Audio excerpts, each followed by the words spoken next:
నమ్మకం వెనుక ఉన్న కథ రామాయణ కాలం నాటిది. ఉత్తరాఖండ్లోని చమోలీలో ద్రోణగిరి అనే గ్రామం ఉంది. ఈ గ్రామంలో హనుమంతుడి పేరును తెలవడంపై నిషేధం ఉంది.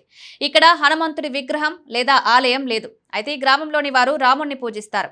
ఇక్కడి నివాసితులు రామాయణ కాలం నుంచి నేటి వరకు ఆంజనేయ స్వామిపై కోపంగా ఉన్నారు. ఇక్కడి ప్రజలు హనుమంతుణ్ణి పూజించరు. అయితే రాముడి శత్రువైన నింబ రాక్షసుని పూజిస్తారు.